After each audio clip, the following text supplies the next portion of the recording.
Assalamualaikum warahmatullahi wabarakatuh. Perkenalkan, nama saya Melisa. Saya mahasiswa Universitas Bina Dharma Palembang. Kali ini saya akan menjelaskan tentang materi pengantar Enterprise Architecture.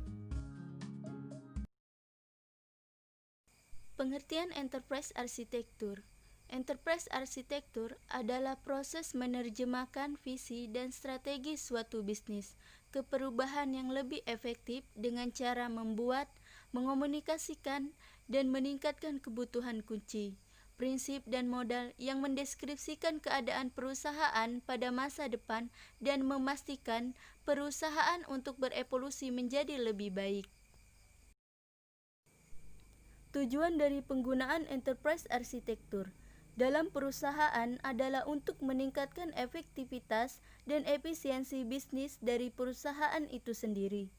Penggunaan Enterprise Architecture ini juga termasuk inovasi dalam struktur organisasi perusahaan, integrasi proses bisnis, kualitas, dan ketepatan waktu dari informasi bisnis. Konsep Enterprise Architecture. Arsitektur diperlukan untuk mengelola kompleksitas organisasi atau sistem yang sangat besar, untuk menciptakan gambaran struktur organisasi, proses bisnisnya, dukungan aplikasi, dan infrastruktur teknis. Kita perlu menjelaskan aspek dan domain yang berbeda serta hubungannya. Proses Enterprise Architecture. Arsitektur adalah sebuah proses sekaligus sebuah produk. Produk berfungsi untuk memandu manajer dalam merancang proses bisnis dan sistem developers dalam membangun aplikasi agar tetap sejalan dengan tujuan dan kebijakan bisnis.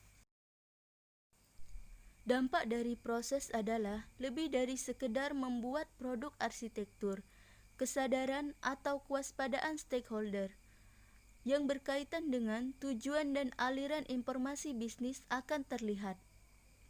Proses arsitektur terdiri dari langkah-langkah yang membawa ide awal melalui tahapan perancangan dan implementasi menjadi sebuah sistem yang operasional dan akhirnya mengubah serta menggantikan sistem ini. Penyusunan arsitektur enterprise. Setiap enterprise, baik profit atau non-profit, sangat membutuhkan penyusunan. Digunakan sebagai contoh bagi organisasi yang bersangkutan dalam membangun sistem-sistem informasinya secara terencana, terarah, efisien, dan terjadwal. Pendukung strategi bisnis organisasi.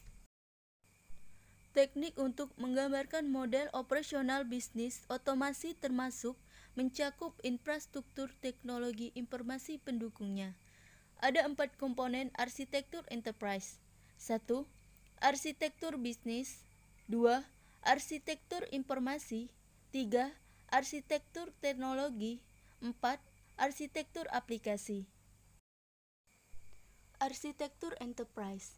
Arsitektur enterprise mempunyai arti penting bagi organisasi untuk mewujudkan keselarasan antara teknologi informasi dan kebutuhan bisnis. Arsitektur enterprise makin populer karena dalam era bisnis dengan aplikasi front-end yang berorientasi ke pelanggan, dimanfaatkan untuk menghindari aplikasi yang berfokus pada organisasi fungsional saja. Itulah materi pengantar Enterprise Architecture. Semoga bermanfaat dan dapat menambah wawasan. Terima kasih.